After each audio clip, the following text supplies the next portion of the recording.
시청자 여러분 안녕하십니까. 시선집중 파워인터뷰의 노영원입니다. 안녕하세요. 박희정입니다. 네, 오늘은 도종환 국회의원님을 모셨습니다. 안녕하십니까. 안녕하세요. 네, 안녕하세요.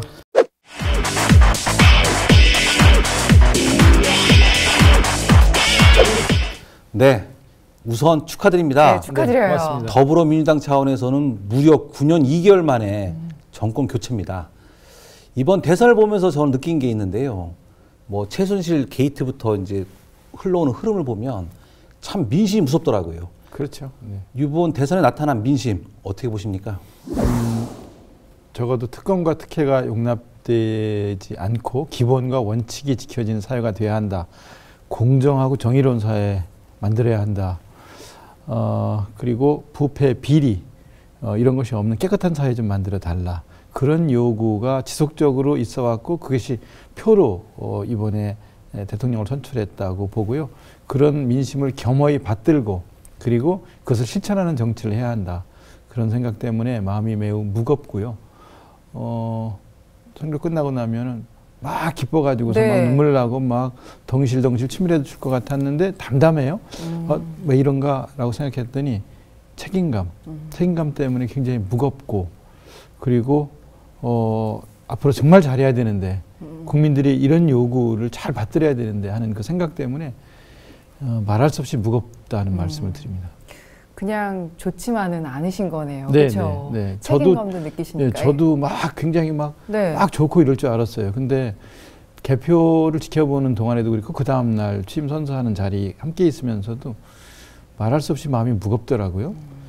내가 왜 이렇게 울적해진 건가? 왜 이런가 스스로 생각해봤더니 그 책임감, 정말 국민들이 요구하는 이 높은 기대를 어떻게 잘 실천으로 옮길 것인가, 구체적으로 정치로 이렇게 반영할 것인가 이런 생각을 하니까 매우 무거운 마음입니다. 네, 9일 선거가 있고 10일에 당선이 이제 대통령으로서 시작을 하셨는데 아직 일주일도 되지 않았는데 분위기가 많이 바뀌었고 많은 일을 하신 것 같아요. 네. 문재인 대통령 이 정부의 핵심 과제는 뭐라고 보십니까? 우선 나라를 안정시켜야 되고요. 네. 그 안정의 첫 번째는 외교적 안정이죠. 네. 지금 굉장히 곧 전쟁이라도 일어날 것 같은 맞아요. 그런 분위기 속에서 살았고요. 대통령이 없는 동안에 막 사드가 막 배치가 된다든가 중국의 경제 여기저기서 막 얻어 터지는 분위기 있잖아요. 미국에 당하고 중국에 치고 뭐 일본에게 꼭 농락당하는 것 같고 네. 또 저 북이 어디로 튈지 모르는 저 불안한 핵 위험으로부터 빨리 안정된 그런 정치적 정황으로 바꿔놔야 된다. 그리고 외교적 균형을 찾아야 된다 하는 생각을 첫 번째로 하고요. 네. 다행스러운 것은 시진핑도 그렇고 아베도 그렇고 먼저 전화 걸어오지 않습니까? 네. 먼저 전화 걸어오면서 축하한다고 얘기하고 또 우리 할 말 하고 네. 그리고 바로 특사 파견하고 주중대사 먼저 내정하고 이렇게 하면서 우선 외교적인 균형과 안정을 찾아야 된다는 것을 먼저 국민들에게 보여주고 있고 그다음에 정의롭고 공정한 사회 만들어야 한다는 것 그다음에 세 번째는 젊은이들에게 일자리 또 노인들의 빈곤, 건강 문제, 복지 문제 이런 것들을 해결해야 된다라고 생각을 해서 일자리 관련해서는 아직 장관도 임명하지 못했지만 지금 있는 유일호 경제부총리를 불러서 일자리 문제에 대해서 보고를 받고 또 노동부 장관에게 보고를 받으면서 지시도 하고 또 직접 일자리 그 상황판을 만들어서 체크를 하고 계시고 그리고 인천공항에 가서 비정규직 1만 명을 정규직으로 전환하는 일을 먼저 하고 이렇게 민생을 먼저 챙기는 일을 하고 있는데 이게 저희들이 첫 번째 해야 할 중요한 과제라고 생각을 합니다. 네. 이번 이제 대선 과정에서 충북이 항상 1등을 하는 사람이 대통령이 된다는 공식이 또 입증이 됐습니다. 또 확인됐습니다. 네. 그만큼 이제 충북이 이제 오면 그 열기를 보면 대통령 선거가 보인다 할 정도인데 이번에 이제 문재인 후보가 이제 청주를 2번 왔었어요. 근데 제가 전 직접 가지 못했지만 듣기로는 그 열기가 대단했다고 하는데 현장에 느꼈던 민심도 좀 있죠. 네네. 마지막 날 5월 8일 날 오셨고 그 이전에 4월 20일 날도 청주 오셨고 4월 7일 날 사실 후보가 되면서 첫 번째로 오송을 방문했었거든요. 그렇죠. 그러니까 거기까지 따지면 3번을 방문한 거예요. 그리고 그 전날 5월 7일 날 충주를 방문하셨어요. 그건 충분히 그만큼 중요하다고 보신 거고 충북의 표심을 얻어야지만 대통령에 당선된다라고 하는 것을 읽고 이 지역을 오셨던 거고요. 또 우리 충북 도민들, 청주 시민, 충주 시민들도 거기에 아주 뜨겁게 호응을 했고요. 충주에 한 1만 명 가까이 모인 분들의 그 열기를 잊을 수 없고요. 또 청주에 2번, 성안길에 1번, 그 다음에 시외버스 터미널 앞에 롯데마트 앞에 1번 마지막 날 오셨는데 거기서 특히 젊은 층, 젊은 주부들, 아이를 안고 오신 네. 그런 여성분, 주부들 이런 분들이 아이를 한번 안게 하고 싶은, 안기게 하고 싶은 그런 막 갈망, 열망, 그 다음에 환호, 손 한번 잡고 싶은 그런 열망 이런 것들 현장에서 확인하면서 정말 잘해야 된다. 가슴이 막 벅차오르는. 이렇게 보통 선거 관련해서 집회를 하면 당원들, 뭐 무슨 당 관계자들만 많이 보고 또 그 사람들이 반복해서 오고 그러는데 그 젊은 여성층 이런 분들은 정말 처음 보는 분들인데요. 그분들이 소식을 알고 하루 전에 알고서 오셔서 그렇게 뜨겁게 환호하고 열광하시는 모습을 보면서 굉장히 감사했고요. 또 이 열망을 잘 수렴하고 받들어야 된다 이런 생각도 했고 제가 마지막 연설을 하면서 여러분들이 이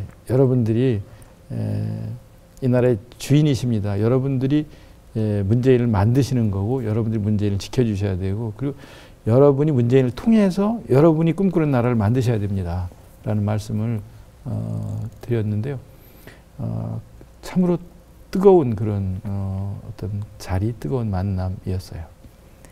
네, 예전에는 경선 과정에서부터 이렇게 갈라져서 당 선대위와 또 후보 선대위가 뭉치지 못하는 모습을 종종 보기도 했는데 이번에는 좀 다 같이 똘똘 뭉쳐서 열심히 했다라는 생각이 들거든요. 네, 실제로 그랬습니다. 네.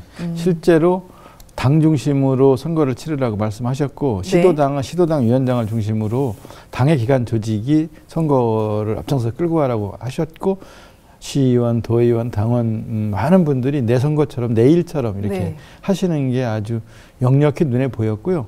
정말 열심히들 하셨어요. 그래서 열심히 하는 모습을 보고 이기겠구나 하는 생각을 했죠. 근데 제가 이제 볼 때 이번에 본선도 어쨌든 뭐 치열했지만 저는 경선 때가 더 치열하지 않나 싶을 정도로 그때 안희정 충남지사가 상당히 이제 치고 올라오는 상황에서 그런데 그 과정 속에서 이제 도종환 의원님 같은 경우에는 계속 이제 문재인 후보를 계속 지지를 해오셨는데 그 선거 과정에서 뭐 어려움이나 에피소드가 꽤 많죠.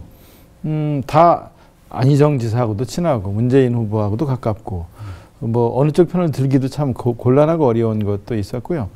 또 같은 뭐 도당 소속에 같이 일했던 시도위원들이 어느 한쪽 편에 가서 또 그 후보를 지지하는 운동을 해야 하고 또 저는 문재인 후보를 지지해야 되고 하는 것 때문에 약간의 불편함이 있었지만 큰 틀에서는 누가 되든 그 사람을 또 우리 당 후보로 결정되면 같이 민다라는 그 내면의 약속 같은 것들이 있었기 때문에요. 그 불편함은 극복될 수 있었고요. 불편함이 극복되는 과정이 저는 참 소중했다고 생각을 하고요. 그리고 정말 문재인을 지지하지 않았던 안희정을 지지했던 사람, 이재명을 지지했던 사람들이 다 같이 함께 합심해서 선거를 치렀고 진짜 용광로 뭐 선대위원회라고 해갖고 나중에 안희정 지사가 와서 그 문재인 후보 호프타임 그 다음에 뽀뽀한가요? 뽀뽀한 거 보세요. 서로 정말 새로운 나라 만들어야 된다는 거에 대해서는 의견이 일치했었기 때문에 다른 선거 때와 다르게 뭐 나는 못하겠어 하고 등을 돌리거나 뭐 이런 사람이 없었다는 점, 그 점이 저에게는 고무적이었어요. 힘드신 거 좀 얘기 좀 해주세요. 힘든 거는요. 시군 단위 지역으로 유세를 이제 다니면서 장날 뭐 시장에서 어르신들도 만나고 뭐 양로원이라든가 아니 경로당이라든가 또 뭐 미용실이라든가 뭐 가게를 찾아가고 거리에서 사람들을 만나고 하면서 제일 힘들었던 거는 북한 먼저 간다고 그랬잖아. 이렇게 말씀을 딱 하시면 그 다음에 그건 사실이 아니고요. 국익에 도움이 된다면 어디든 간다. 북한도 가고 전쟁이 일어나지 않게 하려면 북한도 가고 중국도 가고 미국도 가야 한다. 그런 의미입니다라고 말씀을 드리려고 하는데 네. 들으시려고 하지를 않는 거예요. 북한 먼저 간다 그랬잖아. 그래서 네. 딱 닫아버리시는 거예요. 그리고 그거는요, 이렇게 설명하려고 그러면 됐어 하고 이제 끊어버리신단 말이에요. 그러면서 이제 그 정서적 적대감 또 뭐 이념적인 어떤 거부감 이런 거를 노골적으로 표현하시는 것이 힘들었어요. 설명을 드릴 수가 없었고, 설명을 만약 들어주시면 노인 공약도 말씀을 드리고, 노인들을 위해서 찾아가는 건강 서비스 돌봄 이런 거 준비된 게 있습니다. 또 치매에 걸리시면 국가가 책임져 드리겠습니다. 그리고 임플란트라든가 틀니 이런 것도 들어가는 비용의 절반 정도는 낮춰드릴 수 있습니다. 이런 준비된 공약들을 말씀을 드리고 싶어서 찾아가는데 아예 처음부터 닫아버리시는 거예요. 북한에 갖다 바칠 거 아니야. 이렇게 말씀하셔서 어떻게 나라를 네. 북한에 갖다 바칩니까? 그건 아닙니다. 북한에 먼저 물어본다고 그랬잖아. 그건 아니고요. 이미 결정된 사항을 통보해 준 것입니다라고 당시 상황을 2007년 11월 16일 네. 상황을 설명드리려고 해도 안 들으셔요. 그 점이 저희로서는 힘들었고요. 참 어떤 때는 속상하고 안타깝고 언제 우리는 이런 것을 극복할 수 있을까? 네. 이념적인 어떤 벽이라고 할까요? 이런 것들을 언제쯤 녹일 수 있을까?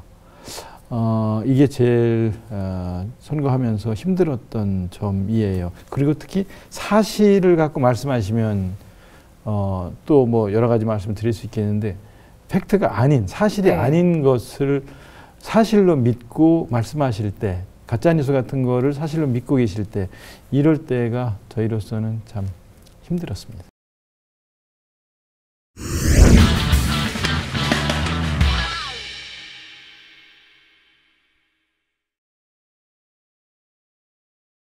시선집중 파워 인터뷰 도종환 국회의원님과 함께하고 있습니다.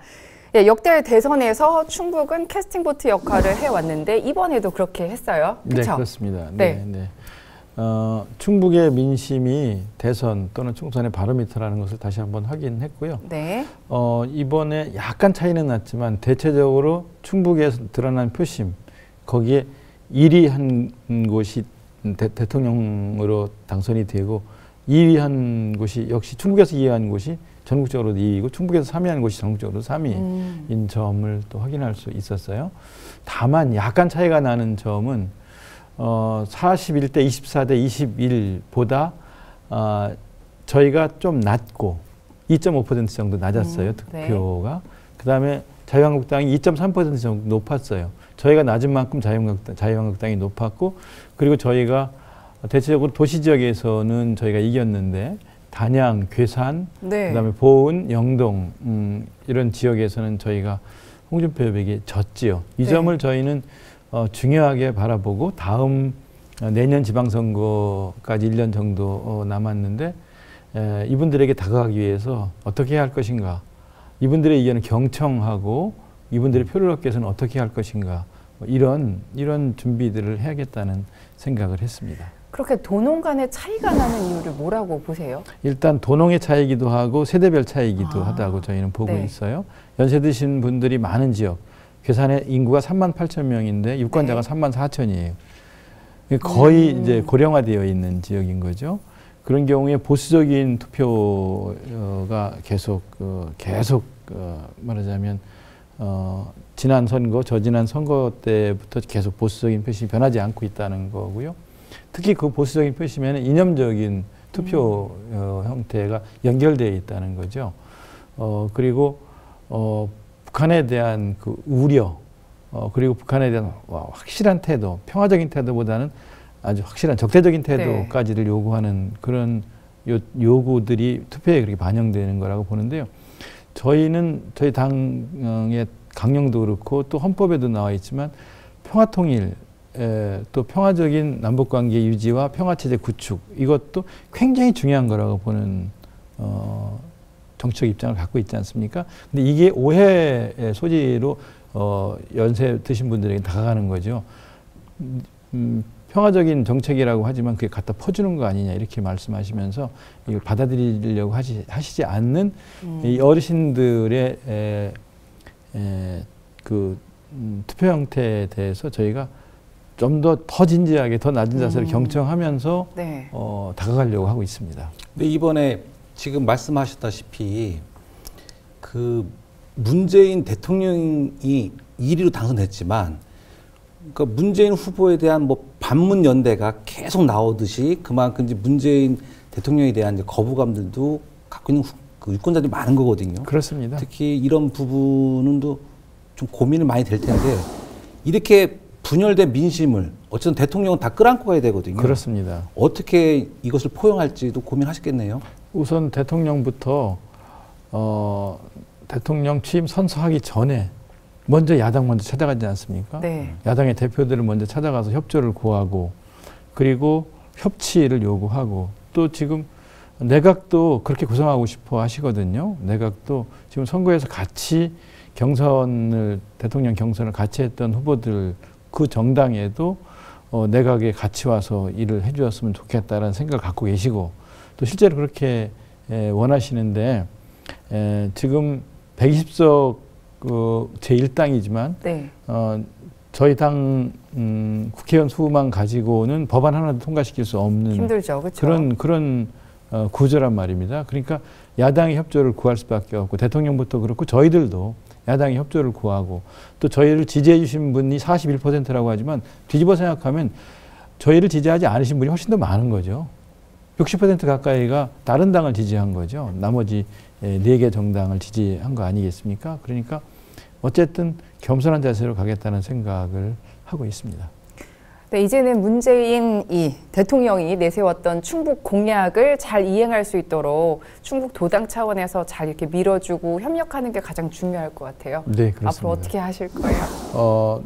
지금 바이오 벨트를 첫 번째 공약으로 내놓았어요.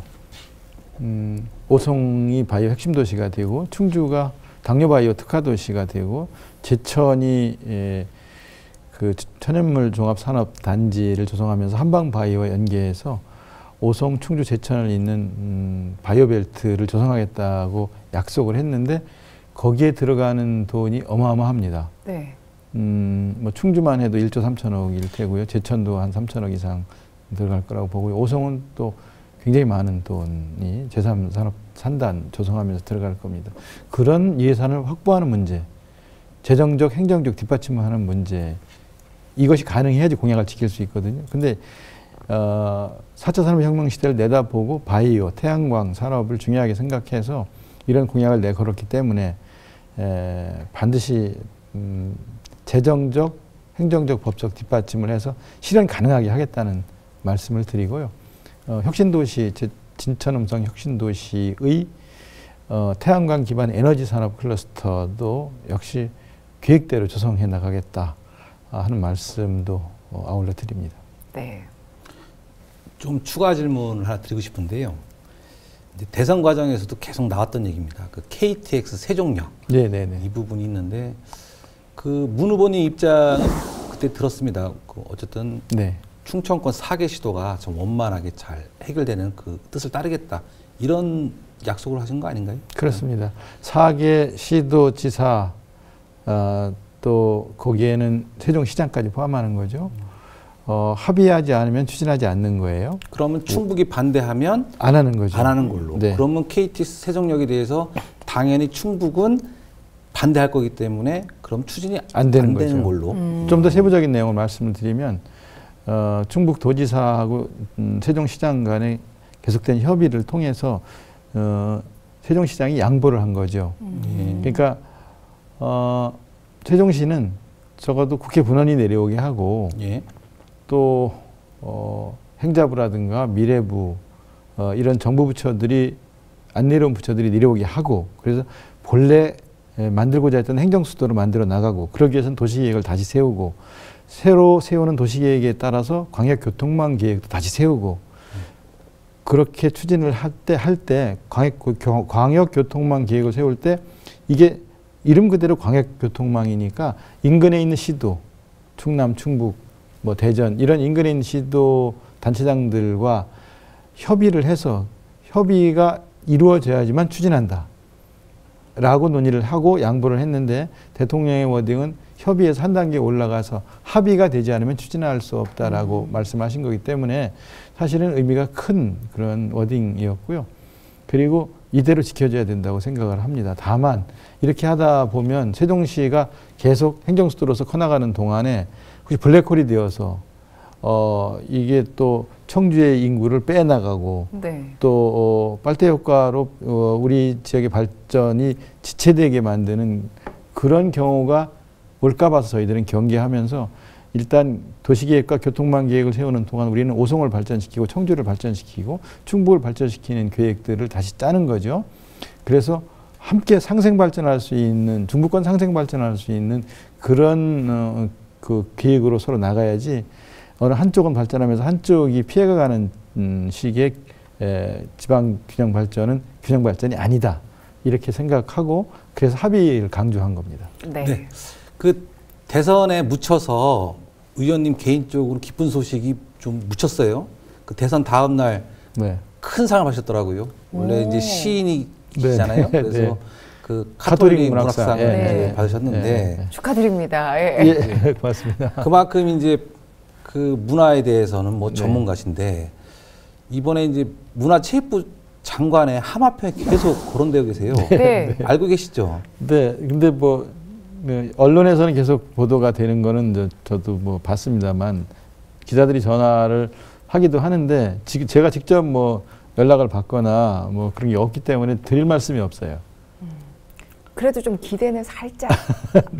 네. 아니 저는 뭐 교육문화체육관광위원회 이 문화교육 쪽의 상임위에서만 계속 19대 20대 때 계속 이쪽에서 일을 하고 있고 지금도 간사를 맡고 있고 또 아마 지난번 최순실 박근혜 게이트에서 네. 블랙리스트 집중적으로 파고드셨죠. 이런 거를 한 2년간 계속 저 혼자 이걸 집중적으로 추적을 하고 결국은 이것이 드러남으로 해서 김기춘 비서실장이나 전현직 장관들이 구속되는 사태까지 이르렀기 때문에 아마 그런 이야기들이 계속 나오고 있는 게 아닌가 싶은데요. 거듭 말씀드리지만 직접 무슨 전화를 받거나 연락을 받거나 뭐 이런 건 없습니다. 네. 혹시라도 연락이 오면 하실. HCN에 먼저 알려드릴까요? 네, 알겠습니다. 그러면 마지막으로 우리 시청자 여러분께 인사 말씀해 주세요. 네. 도민 여러분 그리고 국민 여러분 지지해 주셔서 정말 고맙습니다. 여러분들이 생각하시는 것과 저희가 똑같습니다. 공정한 사회, 정의로운 국가 만들어야 된다고 생각하고요. 그리고 나라의 국격, 품격을 되찾아야 된다고 생각을 하고요. 기본과 원칙이 지켜지는 나라 만들겠습니다. 조금만 더 지켜봐 주시고 믿어주시고 조금 시간을 주시고 기다려 주시면 정말 함께 나라다운 나라 만들 수 있을 거라고 저희는 믿습니다. 고맙습니다. 네, 감사합니다. 네, 오늘 말씀 고맙습니다. 네, 감사합니다. 네, 시선집중 파워 인터뷰 오늘은 도종환 국회의원님과 함께했습니다. 저희는 다음 이 시간에 찾아뵐게요. 시청해주신 여러분 고맙습니다.